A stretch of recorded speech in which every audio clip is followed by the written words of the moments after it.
Namaste, Jai Hind, and welcome to this edition of The Right Stand. I'm Anand Narasimahn, and we are coming to you live from the CNN-News18 primetime studio, presented by Green Lamb Laminates.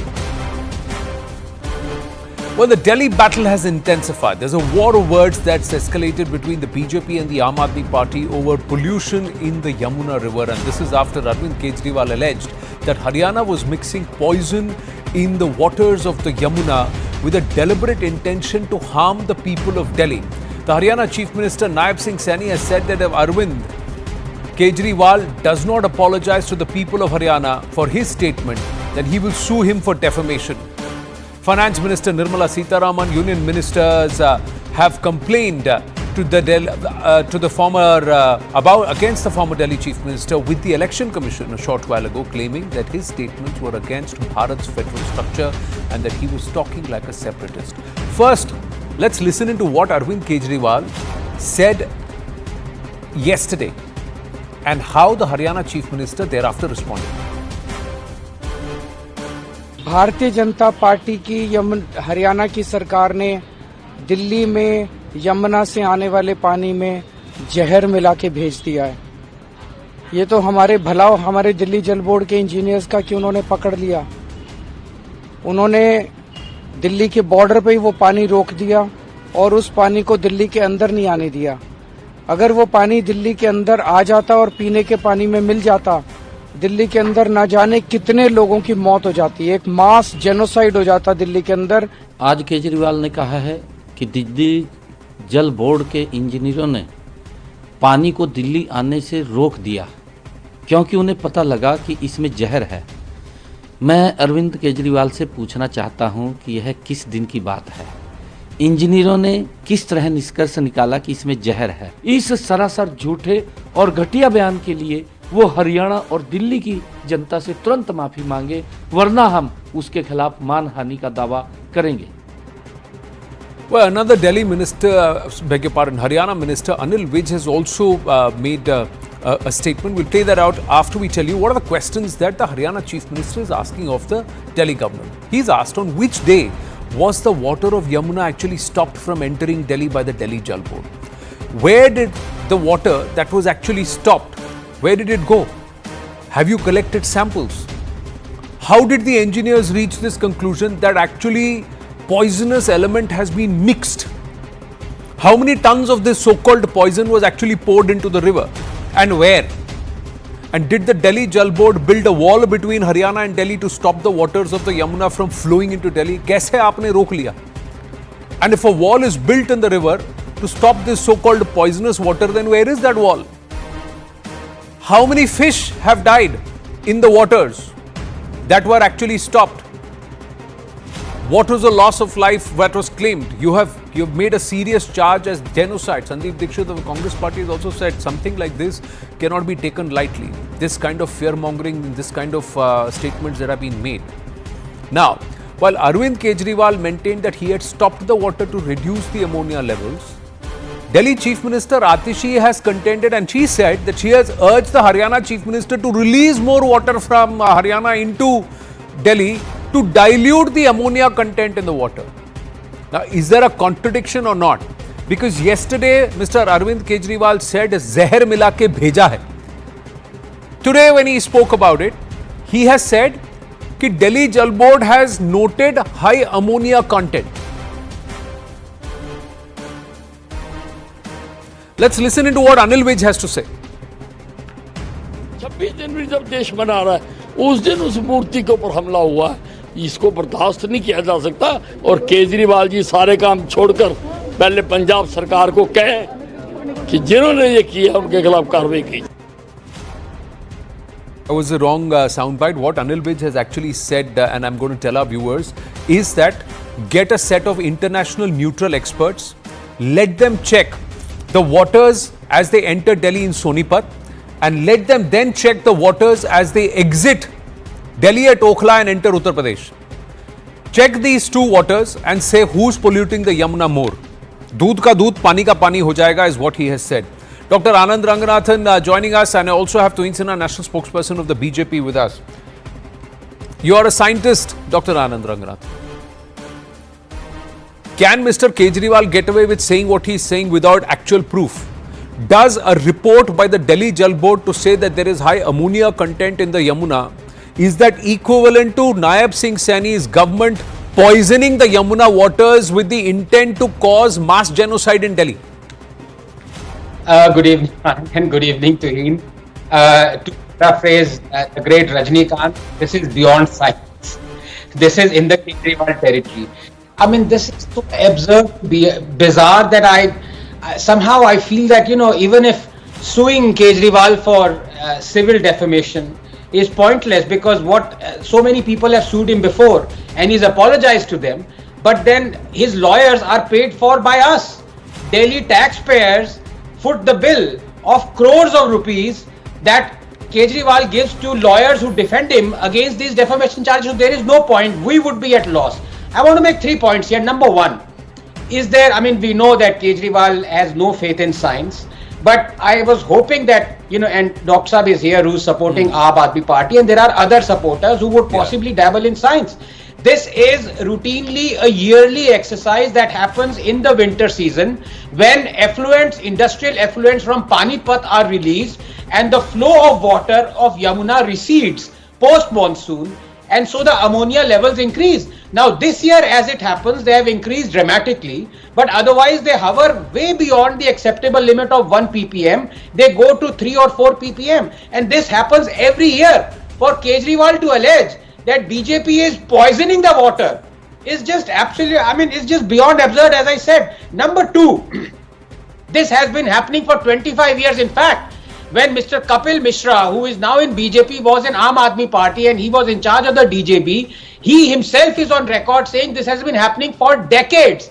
And at one point of time, there were non-BJP MPs and MLAs of Panipat constituency under whose the industrial effluents keep on being loaded onto released into Yamuna. So this is an exercise that the Supreme Court must take suo motu judgment and castigate all political parties and all politicians. It's got nothing to do with BJP poisoning. Number two, please remember, Anand, that this kind of scaremongering has been spread by AAP and his cohorts, principally Kejriwal, before as well. Do you remember when he said that the BJP has deliberately set alight the landfill because it wants to accuse us of increasing pollution in Delhi? Do you remember those landfills being on fire? And Kejriwal and Aam Aadmi Party, especially Sodia, said that in the middle of the night, BJP goes around and lights those fires. It had nothing to do with BJP.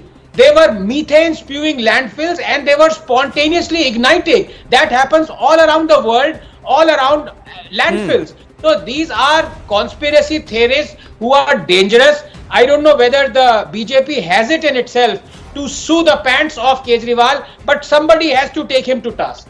Twin Sena. Well, good evening, Anand. Good evening, everybody. Piyush Joshi, namaste.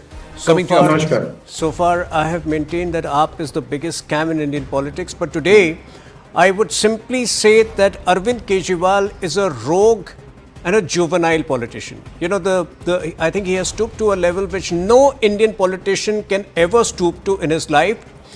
In fact, even at the height of tensions between Pakistan and India, I don't recall Pakistan, having treaded into that dangerous zone. When you make those statements, you have to be prepared to give evidence of that, which I don't think, he even understands. Like Anand mentioned, he does not understand the entire, the concept of enhancing the ammonia content in the water and why that was done. So I think, Arvind Kejriwal basically realizes that, he is staring at a massive defeat. But the fact is that the person who has presided over the complete decline of Delhi, whether it is putting 1/3 of Delhi's children to the risk of lung-related diseases, for him to come forth and level such an absurd charge against the central government, I think it only shows his petty mindset. It only shows, he's completely a compromised politician. Now, whether it's not just the central government, he said that the BJP-led government in Haryana has done it. Yes, Anand, Dr. Ranganathan, before Piyush. Yes, because see, Kejriwal is accusing the BJP of poisoning the water because Delhi is getting polluted water. Now, by that logic, Delhi is also breathing in polluted air. And that air is a direct consequence of farm burning in Punjab, the rice stubble burning. So should we say that Aam Aadmi Party in Punjab is poisoning our air? What kind of logic, specious logic is this? Yeah, and what is the water? Anil Vij has further said, Piyush Joshi, test the water in Sonipat and test the water in Okhla. So what kind of water is Delhi actually sending in further into Uttar Pradesh? So why would somebody make an argument, an allegation like that, Piyush ji? Thank you so much for having me on this debate on such an important topic. Let us assume that whatever Kejriwal is speaking is taking a little over the top, and let's assume that it's an exaggeration. Now my question to Tuhin is, and my dear friend Anand ji is, what is C.R. Patil doing? It's an interstate river. Okay, what is he doing about the pollution in the Toast River, which is a direct tributary of Yamuna? What is he doing about the pollution which the Yamuna is receiving from Himachal Pradesh? What is he doing about the pollution which the Yamuna receives in Uttarakhand? What is he doing about the drain number 2 of Sonipat? What is he doing about the drain number 6, which is being released from Panipat? What is he doing about the Yamunanagar ditch drain, which actually in fact pollutes Yamuna like anything, and that ditch drain is just way too much to handle. Fair enough that it is every state's responsibility to clean the river. Kejriwal's responsibility is also there to clean the river. In one of his interviews, he has accepted that when it comes to the cleaning of river Yamuna, when it comes to the pollution of Yamuna river, a lot still remains to be done. Has ever C.R. Patil said that? Forget about C.R. Patil. What was the vision of Mr. Shekhawat before C.R. Patil Sahab? C.R. Patil Sahab is very busy in Gujarat, I can understand. But it's an interstate river with the least amount of area being covered by Delhi, and rest it is flowing in Uttarakhand. A lot of catchment is in Madhya Pradesh, lot of catchment is in Rajasthan, lot of catchment is in Uttar Pradesh. So forget, let us assume that Kejriwal is going over the top. What is the union? Because interstate rivers, as far as last I knew about the policy making, that is the purview of the union government. Tuhin can very well explain about the and just one more moment. You asked कि सोनीपत का data क्यों नहीं release करते हैं और आप ओखला का क्यों नहीं करते हो? Fair enough. You have water quality stations. This is a solution that I am providing, जिससे दूध का दूध पानी का पानी हो जाएगा. You have water quality stations at various points across the Yamuna River and Ganga River. Why don't you make the data available in public domain? Let it be about Ganga, let it be about Yamuna. Why do you keep it covered my point all is, the time? Let me ask make you, it available in the public Piyush, domain. simple question before whatever allegations you have made and Tuhin Sinha. It's not allegation, it's fact. Whatever you're saying, I'm just saying, if sir today the water quality data of Sonipat is released and the water quality data of Okhla is released, and the Okhla data shows that the water of Delhi is far more polluted when it is exiting Delhi than when it is entering Delhi, will Arvind Kejriwal and the Aam Aadmi Party recuse themselves from fighting the elections? They cannot recuse, So because then, it is their responsibility to have no, the no, STPs no, no. Will in they place. recuse themselves? Why I ask you this? Because Anand ji, Piyush I got ji, your one point. minute. Because Mr. Kejriwal has said that industrial pollutants and pollution is a state-sponsored genocide pogrom by the state government of Haryana. This is what he has said. You are saying, let's assume what he said is over the top. Sir, if I make this assumption, then I'm making an ass of you and me, or we are allowing Mr. Kejriwal to make an ass of you and me. What was the allegation No, made by the Prime Minister? No. What the farmers are trying to kill him. What am I trying to say, sir? If you believe that if what the Prime Minister said is wrong, if you believe what Mr. Kejriwal said is over the top, sir, then Mr. Arvind Kejriwal is a representative of the Aam Aadmi. He was a former Chief Minister of Delhi. For him to say what he said yesterday is either a sign of desperation, as the BJP is alleging, or absolute irresponsibility. Today he said कि Delhi Jal Board ने, sir, today he said Delhi Jal Board ने लिखा है कि इसमें ammonia है. Anand, No. Can I respond? It's not only ammonia, it's a 700% increase in the ammonia levels. I, being a doctor, can very well understand if the biological oxygen demands, if the CD, BOD of any river or any freshwater body, is near about zero when it comes to that, and a 700% rise in ammonia, it's actually toxic. Right. So definitely, look, If you are asking me about my देखिए- personal opinion, I think it was exaggeration on part of Arvind Kejriwal, but the exaggeration is also there in ammonia level. नहीं sir sir इसमें नहीं I agree sir, let him raise the concern, but उन्होंने क्या कहा? उन्होंने ये कहा कि हमने ये पानी रोक दिया दिल्ली में आने से. Anand, also just एक मिनट सर. उन्होंने just- he has my allegation sir very humbly is he has been economical with the truth. He has misinformed the people of Delhi, and he has also caused a certain level of alarm at 3-4 levels. One, he said we have stopped this water from coming from Delhi. Has he really stopped this water from coming into Delhi? The other thing is he said we have prevented mass genocide by stopping this water. Is Mr. Kejriwal saying that there is no water filtration, there is no water cleansing, and it's the same water that flows in from Haryana that is sent directly to the people of Delhi by the Delhi Jal Board? Thirdly, sir, if that water has been stopped, where is that water? If that water has not been stopped, then has he not brazenly lied? Is the content of ammonia going to be 700% more even when we take the sample from Okhla? If that is the case, sir, then what has Mr. Kejriwal done? Tuhin Sinha, Dr. Ranganathan. AAP tends to be logically challenged apart from being very notorious in its approach. I'm surprised Dr. Joshi is apparently a medicinal doctor or a practicing He has said doctor. that Kejriwal has exaggerated. No. But to draw a false equivalence between what he puts forth as queries, genuine queries about the water cleaning status, about the water quality status, is that the same as raising an alarm that there was an attempted genocide? And he's the man who was denying genocide in Kashmir. For him to suggest that we tried to perpetrate a genocide, I think that is malevolence at its worst. And I think, no responsible politician, no person who has been in public life should be allowed to get away with that. I'm sure the Haryana government is contemplating legal action, but like you mentioned, how does it matter to Mr. Kejriwal? Tomorrow, when he has his back against the wall, he will again apologize, but the taxpayers will get wasted. My issue What with about C.R. Patil's response, no, sir? my issue with You have a Kindly genuine elaborate. query for C.R. Patil. You put forth that query. Sir, my point is, Anand, can I- my point is, if you really want to take Mr. Kejriwal to the cleaners, you should do it like the opposition did when they ensured that the Supreme Court opened its doors and did an overnight and a midnight hearing to ensure that a matter of grave importance that was considered by the leadership or the people of that time, ensured that the Supreme Court decided on it. Then do it before the Delhi elections. Make Mr. Kejriwal apologize to the people of Delhi and say he misinformed, he misled, and he was wrong before the elections happened. Do that. Otherwise, then it's pointless, because the people of Delhi have to hear it from Mr. Kejriwal that he misinformed them, or they have to hear it from the courts that Mr. Kejriwal was irresponsible and he used his position as the AAP chief to misinform the people of Delhi, and his own chief minister has contradicted what he has said. Yes, Dr. Ranganath. Couple of couple of points I'd like to make.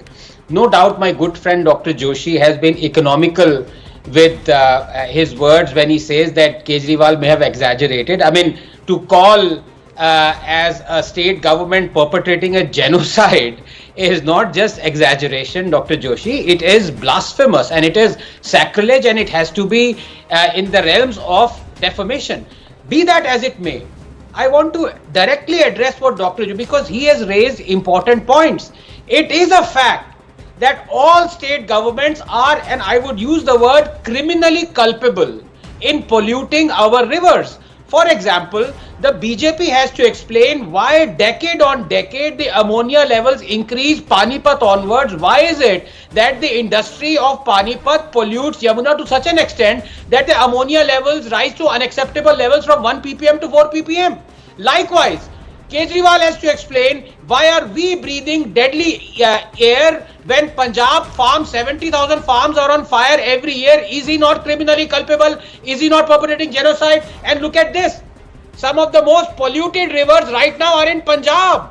This is 6 months old study. 1,200 sources are polluting water body. Maximum are in the Chief Minister's home district of Sangrur, 159. So is he not criminally culpable? When everyone is criminally culpable, to accuse BJP selectively of perpetrating genocide is a bit much. Having said that, I think the Supreme Court has to take every political party, every state government to task, because Dr. ultimately, Ranganathan, who is being poisoned? We are being poisoned. Dr. Ranganathan, Piyush Joshi ji, both of you are taking the right stand with respect to consumer interest, people interest, the interest of saving our rivers. I'm going to come back to the point of discussion here that a person like Mr. Arvind Kejriwal, who promised in 2013 that he will clean up the Yamuna if given a chance, who promised in 2015 he'll clean up the Yamuna if given a chance, he promised in 2019 he will clean up the Yamuna if given a chance, and in 2024-25 he says I will clean up the Yamuna if given a chance. This person has made an allegation about a serial genocide. My point to Mr. Tuhin Sinha is, if the BJP is serious about this manhani, if serious about this defamation, they will go to the courts and ensure that they get a hearing and they get a reprimand of Mr. Kejriwal from the top court of our country before Delhi goes to polls. Otherwise, you are not serious, you are just purely playing politics. The Haryana government should take the lead over here and make sure that, Arvind Kejriwal pays for it. Because I think the kind of statement, the kind of... We will be paying for the lawyers of Kejriwal. No, that's, sir, point is, I'm asking the BJP, if you're serious enough, then don't just play politics. Make sure that such people who misinform, fearmonger, if you believe they're fearmongered, if you believe they are misinformed, then make them pay for it by the courts. You will not have to pay for the fees, lawyers' fees of Kejriwal, because after 7 days, Kejriwal would be a persona non grata. Any which way, he is not a chief minister right now, but after 7 days, AAP will not have any existence. But yes, the point is that Haryana government should take the lead and it should initiate serious and very urgent legal action against her. Let me ask you, do you have the hunger to go after people who are coming after you with what you claim is false information, misinformation? I'm asking you, Tuhin Sinha, had a Yogi Adityanath said something like this to Arvind Kejriwal, what would have happened? Had a Nayab Singh said this, please allow me to come here, has said this of a Bhagwant Mann, what would have happened? Had a Nayab Singh Saini said this of a Sukhwinder Sukhu, what would have happened? Now, Arvind Kejriwal has said this of the BJP and Nayab Singh Saini. What's going to happen to Mr. Arvind Kejriwal? Let me correct you. Kejriwal is not BJP's enemy. He's with this kind of a preposterous statement, he's the enemy of the country. And I say this with responsibility. Number two, yes, like I mentioned, Haryana government should take the lead over here. They should, initiate exemplary legal and urgent legal action so that, it sets an example. Probably there may be some calculation that what if it backfires before the elections, because like you said, he was very defiant in the subsequent press conference today. But I think we need to take that risk and we should be taking that risk. Why is it a risk? I'm just saying, why is everything seen from an electoral prism? He's a con man. So immediately after the press conference of Nayab Saini, if he is wrong, sir, because you have made a statement as national spokesperson of the BJP that you believe his statements are utterances where you are being enemy of the country because you are fear mongering in an entire state. You are deliberately trying to misinform and fear and create a wedge between two states. Whatever you have said, then take legal action against this person, because this person is already out on bail, pending charges against him of serious appropriation of funds and corruption. There are serious charges against him. If you believe what his utterances are wrong and against the interests of the country and deliberate attempt to try and create social disharmony and strife, then please go after him. Otherwise, then it's no point sitting on just issuing press conferences and statements. No, I agree with you. The other thing is, what Piyush Joshi has said is very clear, that there is an issue with the Yamuna which neither central government nor the respective state governments have bothered to address. You can clean up the Ganga, but you cannot clean up the Yamuna is something which is not political. Yes, Piyush ji. All I want to say that if they take us or if they take Mr. Kejriwal to court, then they will have to release all the data, which and they will have to make it public and issue it at least they have to submit it before the honorable court. So, and then, things will become very amply clear that where the river is getting polluted. No, let the data be released. My point is, sir, my bone of contention is not Yamuna being polluted or high content of ammonia, which Dr. Ranganathan has said is a year-on-year phenomenon whenever the water levels go down, but the pollutants continue to come. This is industrial pollutants. This is not deliberate poisoning of the Yamuna by a state government, by an elected state government with an attempted genocide of Delhi. That's what Mr. Kejriwal said. So, the limited point of taking him to court and getting him a reprimand from the BJP's point of view should be only this utterance, sir. Can I? Yeah. I totally understand the BJP's predicament in not going to the court, because the BJP itself believes that the Kejriwal ji may be partially right, because 700% rise in ammonia and otherwise as well, other pollutants will also be studied is just unprecedented. Is it deliberate by a state government with the intent to kill the people of Delhi? That remains to be seen. That whether it was intentional. You please touch your heart and tell me: is it? Are you trying to say you agree with Mr. Kejriwal?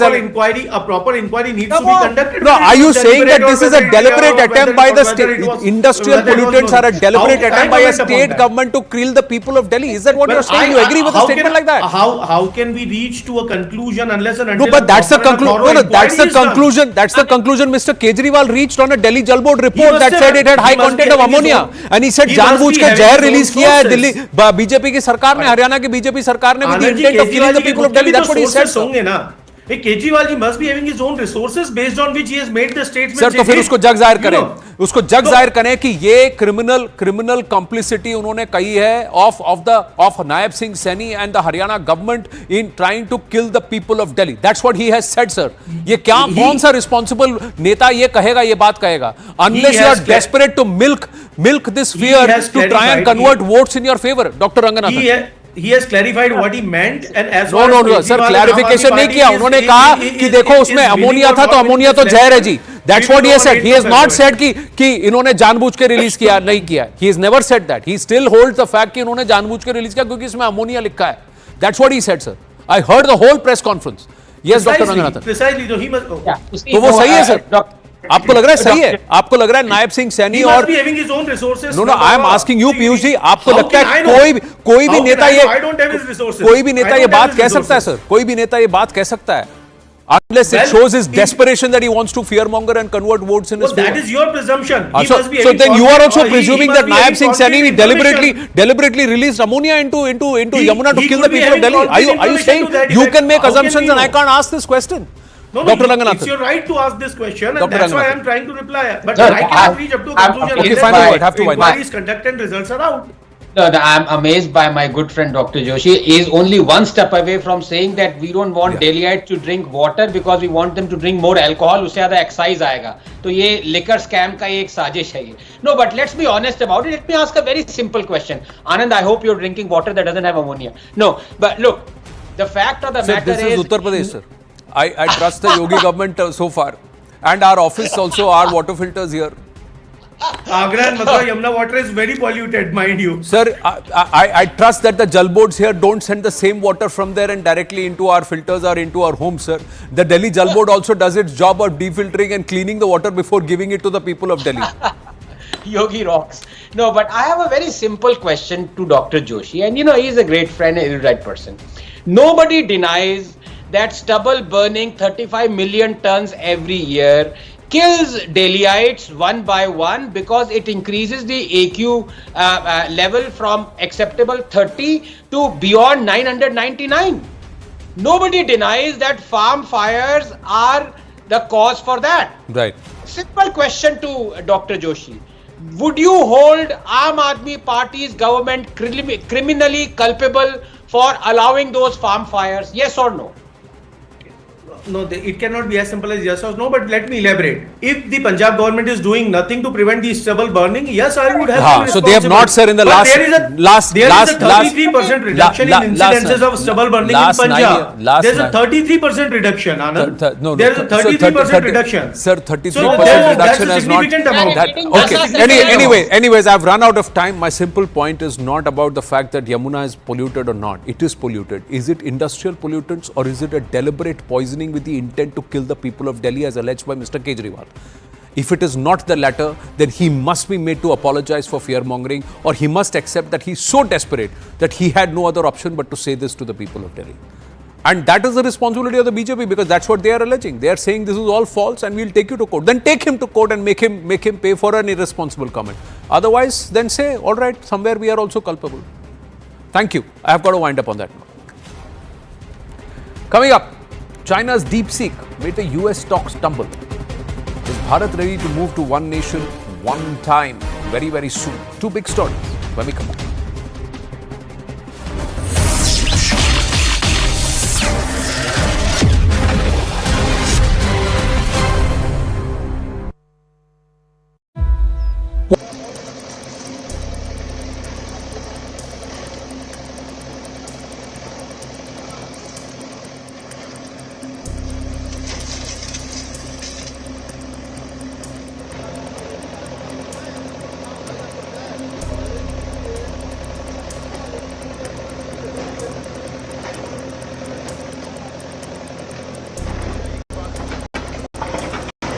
कल शाम से इस जगह पर rescue operation हो रहा है।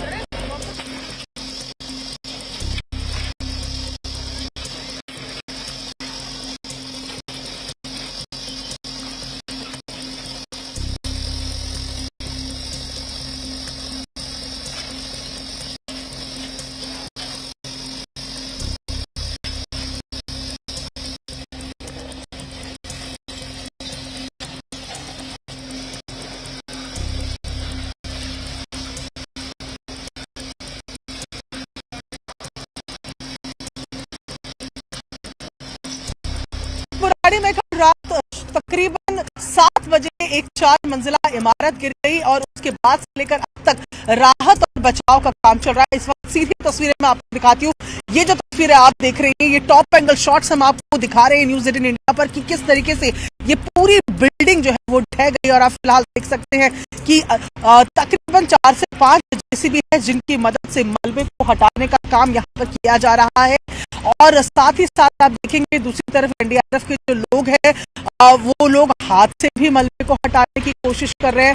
यहाँ से तकरीबन 13 लोगों को रेस्क्यू कर लिया गया है और जिसमें से बताया जा रहा है कि 2 लोगों की मौत भी हो गई है। और ऐसे में फिलहाल जो यहाँ पर काम चल रहा है वो मलबे को हटाकर क्या कोई और लोग नीचे दबे हो सकते हैं, उनकी खोजबीन को लेकर चल रहा है। और फिलहाल 13 लोगों का रेस्क्यू किया गया है। उसके बाद से कोई रेस्क्यू फिलहाल होता हुआ नजर नहीं आया है। लेकिन अब ये मलबा हटाने के बाद ये देखा जाएगा कि कोई इसके अंदर तो नहीं फंसा हुआ है। अब तक 2 लोगों की मौत की खबर यहाँ से आ रही है।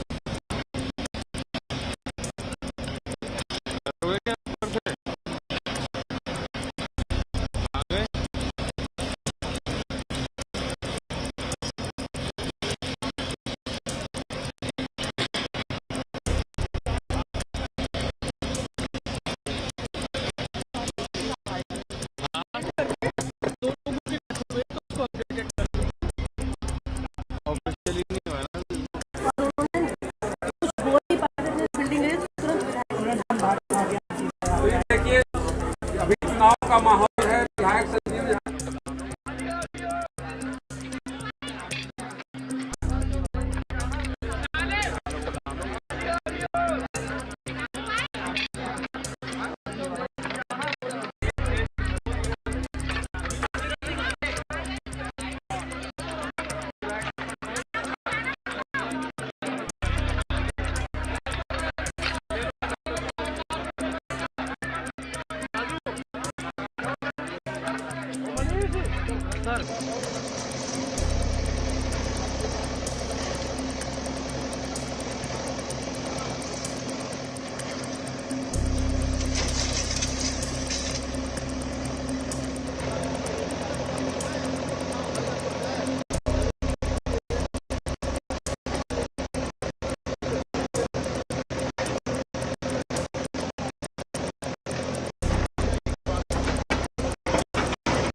Back live with the latest development, and this is a big one that CNN-News18 has accessed details from the draft report of the JPC, the 655 page report on the Waqf JPC. And one of the big news, big takeaways is that the Waqf Act, the concurrence has been that it will be now called the Unified Waqf Management, Empowerment, Efficiency and Development Act. And one of the key amendments is the fact that a person can dedicate a property, movable or immovable, to the Waqf only if he or she has been practicing Islam for at least 5 years. Payal Mehta joining us with more details. There's some clarity on Waqf by user also, and that the current Waqf properties will not be touched as long as they are not disputed or they are not a government property. There is no contrivance on it, it's not disputed, or it's not a government property. Yes, Payal. You know, Anand, this is a 650 plus page draft report which is being circulated to the members right now. And most of the members are very, very upset because they said that they needed enough time to study the report so they can prepare their dissent notes. So most of the members, especially in the opposition, are busy preparing. But yes, like I said, that yesterday we had reported that 14 amendments have been cleared. Controversial amendments are being worked by users. That has also been amended by the JPC and sent to the ministry for the recommendation.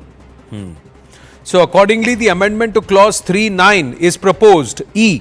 The following proviso shall be inserted, namely, provided that the existing Waqf by user properties registered on or before the commencement of Waqf Amendment Act 2024 as Waqf by user will remain as 56 Waqf properties, except that the property wholly or in part is in dispute or is a government property.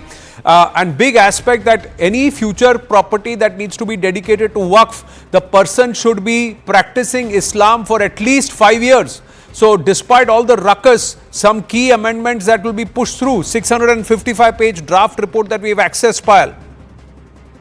Absolutely, you know, somebody who can actually be a member of the Waqf also has to be a practicing Muslim for at least 5 years. Like many of them are looking at this at a point of view, you know, being politics. But you know what the government has essentially been saying, Anand, that they're going to have the Muslims protect the Muslims as well. So even, you know, in the tribunal, there are two members so far. And it has been increased to 3 members who are basically going to do the hearing of any dispute. But one of those members has to be an Islamic scholar. That's the provision that is being provided in the bill so far. It's an in-depth detailed bill. We're still studying the final aspects of the bill, but largely 14 amendments have been approved is what we are given to understand.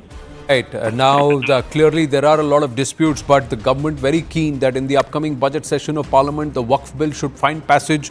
And this is how it's going to be renamed. We're going to take a short break, but let me tell you that the Waqf Act, it's proposed that it should be renamed as the Unified Waqf Management, Empowerment, Efficiency and Development Act. It's a CNN-News18 exclusive. Payal Mehta getting us those details. See you after a break.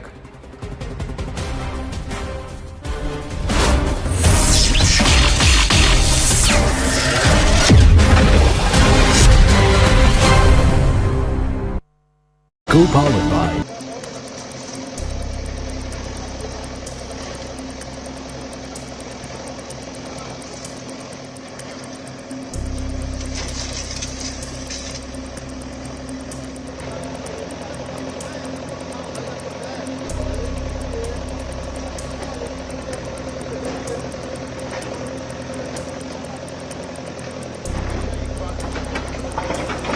कल शाम से इस जगह पर rescue operation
Burari में कल रात तकरीबन 7 बजे एक 4 मंजिला इमारत गिर गई और उसके बाद से लेकर अब तक राहत और बचाव का काम चल रहा है। इस वक्त सीधी तस्वीरें मैं आपको दिखाती हूँ।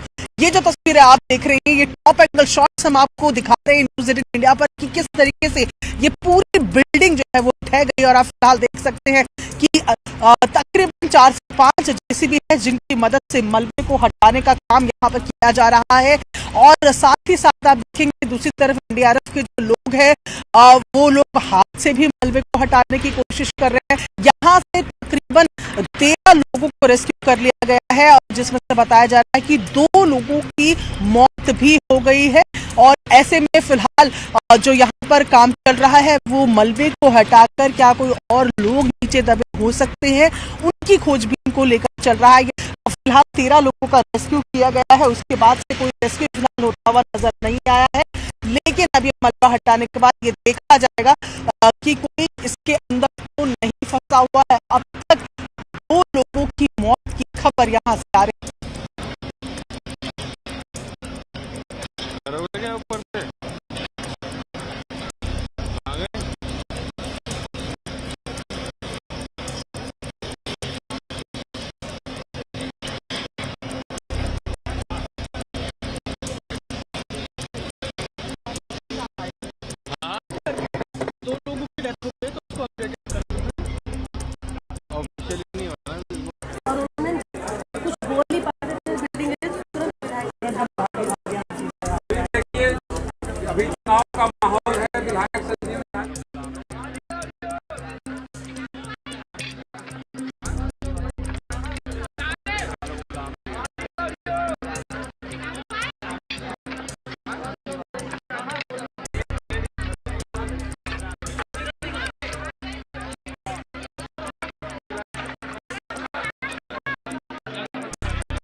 Namaste, Jai Hind. The dream for a Viksit Bharat, the vision for a Viksit Bharat in 2047. And we are on the cusp of budget for 2025 and perhaps going forward, Modi 3.0, the first big budget. Right in front of me is the Vice Chairman Niti Ayog and also Chairman PMEAC, Shri Suman Bery ji. Suman ji, namaste and thank you for your time. So let's start from here, and the conversation is around Viksit Bharat. Yes. The conversation is around double-digit growth and catching up to nations which are far ahead of us. How would you explain this vision for a Viksit Bharat? Well, I think, let me put it in 2 terms. Why Viksit Bharat and what is Viksit Bharat? I think Prime Minister was clear because this vision goes back to his speech on Independence Day 2022, as it happened just months after I took over this role. And he is talking about it's being both possible and a duty to deliver a developed society, a modern developed society. This is not primarily about the economy. He believes that we, or the nation, wishes to have the comforts and the opportunities of a developed society. Okay. Now, what that does require is economic growth, because economic growth, as we'll discuss later, makes other things possible. But he is very clear about two things. One, that if growth is not accompanied by other indicators, by a better quality of life, it's not worth having, which is inclusive growth. And also, second, this is not a technocratic project. It is, as he puts it, a Jan Andolan. And he also refers to the 25 years from 1922 to 1947, where India went from just dreaming about independence to making it happen. And this is the importance of the Amrit Kal. So 2022 to 2047, a similar Amrit Kal 100 years later, and it also culminates with 100 years of Bharat's independence. Correct. So that's why we've got to mobilize our resources. Now, he's also stated somewhere that it's not a compulsion, it's an intention to ensure that we are able to provide for society and to how do we do it? So let's get to how do we achieve this growth? Because you've got money in the pocket, that means you're wealthy, you've got your coffers are full, so then you can do welfare, and you can also elevate society. So how do we do that? Let me start with the point that actually fast growth, although we've succeeded in it, it's really only Prime Minister Modi who has made that an explicit target. And I think that's right. I think the earlier formulation was that you have to choose between growth and inclusion.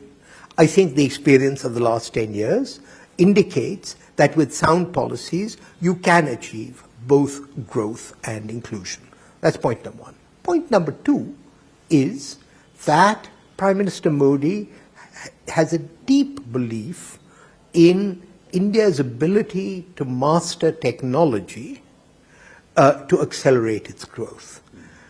And I think we have seen this over the last 10 years with DPI, with the various kinds of technological applications in government. And let me say this was new. Earlier, our tech sector was much more interested outside. So I think in exports, the outside market rather than India, I think through things like the India Stack, Aadhaar, Jan Dhan accounts, we have made technology work for us. Third, the budget the last time talked of sectors, but more importantly, it talked of, if you like, focus groups, but also talked about the importance of states and what economists call factors, okay? So a sector is industry, agriculture. A factor is land, labor. And if you want private initiative to flourish, arguably the factors are as important as the sector. Now, do we see tangible results there? When you're saying working with the states, the captain has a vision, is the team following? Because the federal component has political opposition in play. So do they actually somewhere work with Niti? I know Niti has a governing council and you'd work, but do they actually work? The other thing, Sumanji, was you talk about this Team India aspect. Is a 6%, 7% growth enough? Because there are many who believe that we need to have already touched 11, 12%, or we need to work on a double-digit growth to be able to try and realize the economic might and the economic wealth that we need to create, generate. to become a Viksit Bharat overall? What I can say to your viewers, and I'm a newcomer, is that for me one of the most impressive moments in my job is to be sitting by the Prime Minister at a meeting of the Governing Council, and the newspapers and the TV channels obviously focus on political friction, and that is part and parcel of being a vibrant democracy, which thank goodness we are. But there is a deep and silent consensus on economic policy in this country, which is one reason why, the momentum has been maintained. And that consensus is evident in meetings of our Governing Council, where you see particularly chief ministers not only as politicians, which they are, but also as very skilled development practitioners. Okay, so it is a mistake to think that all of their attention is on the politics, because they know they can't be re-elected until they deliver inclusive growth and development.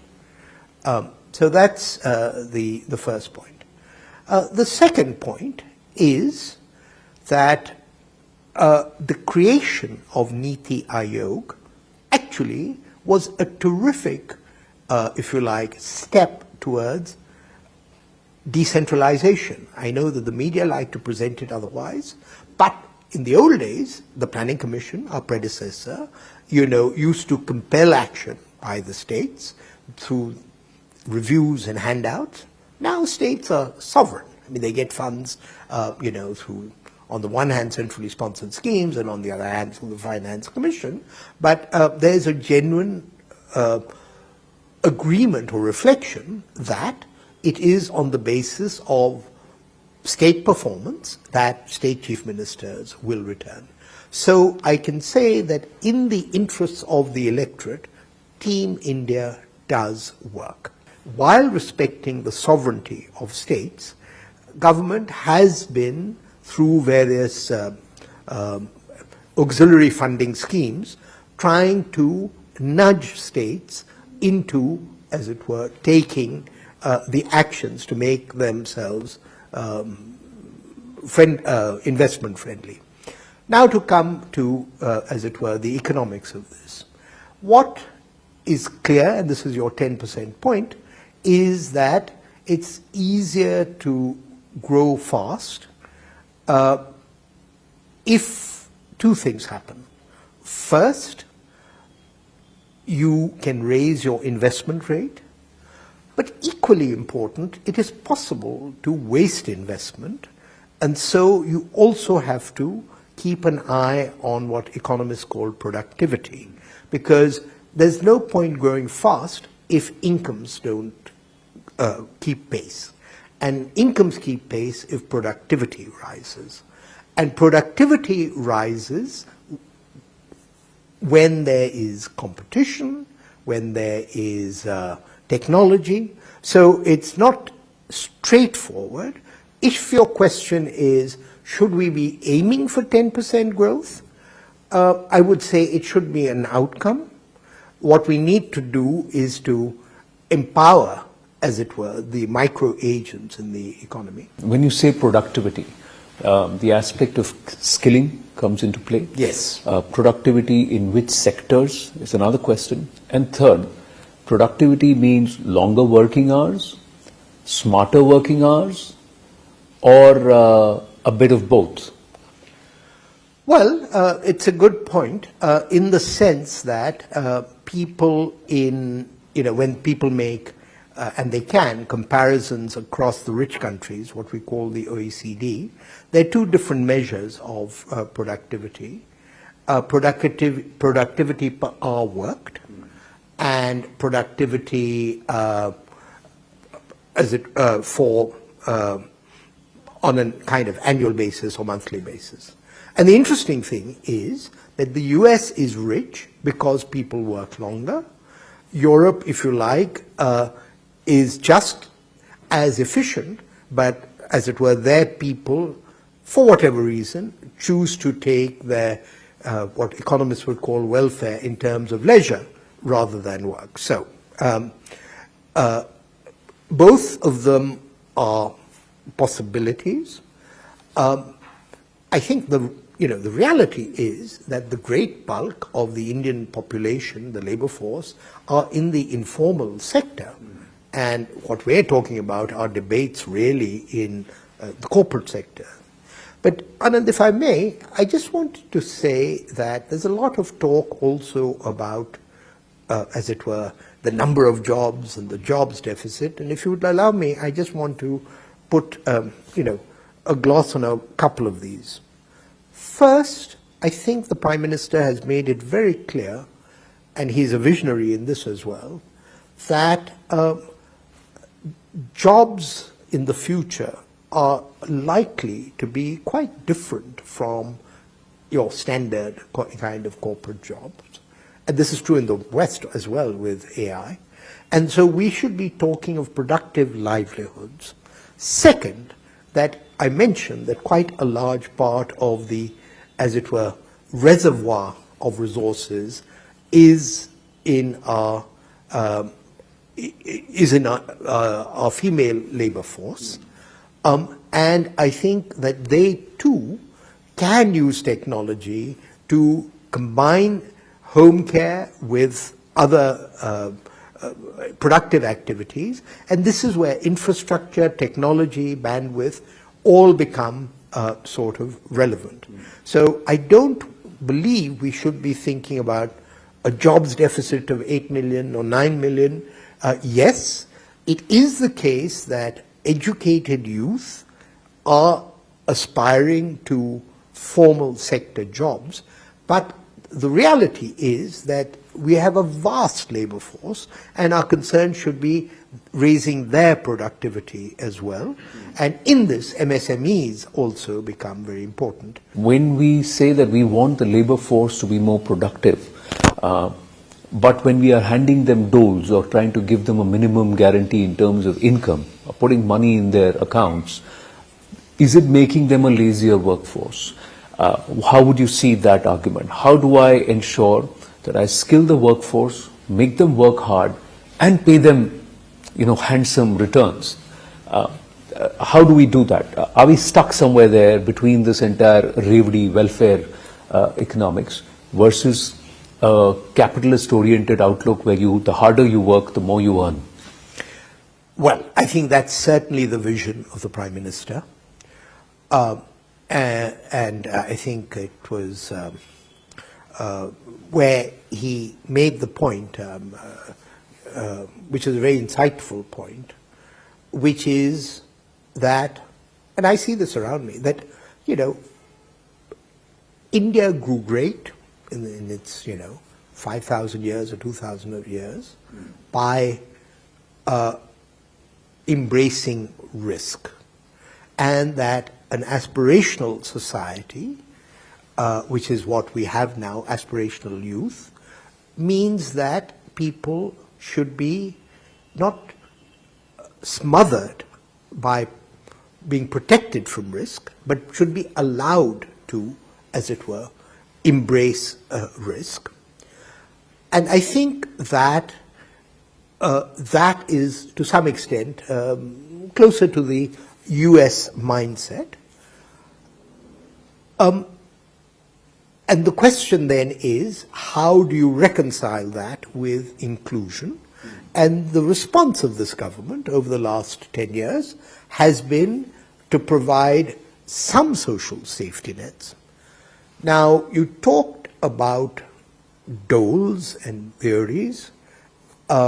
We've just come out with a fiscal health index. I think the progress that's been made, Anand, is that state chief ministers, who are very important in this, know that they will not be able to deliver on the long run, in the long run, if the treasuries are bankrupted in the short run.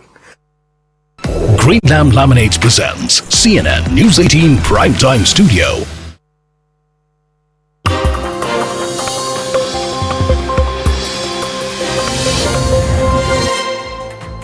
Good evening, you're watching Brass Tacks with me, Zakir Jacob. We're coming to you live from the CNN-News18 primetime studio presented by Green Lamb Laminates.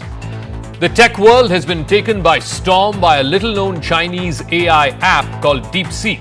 It has completely upended the world of artificial intelligence by developing a low-cost AI model which has matched, if not surpassed, the capabilities shown by market leaders like OpenAI's ChatGPT and Google's Gemini. It has suddenly sent tech stocks tumbling in the global markets. Chipmaker Nvidia, for example, lost more than $500 billion of market cap. Together with Google and Microsoft, tech stocks on the Nasdaq have lost more than $1 trillion in a single trading session. So what exactly is this hype all about regarding DeepSeek? Can you, at the end of the day, trust a Chinese-made AI app? What about censorship concerns? And most importantly, who will address the elephant in the room? While the US and China are caught in this AI war, in this big tech fight, where is India in the global AI race?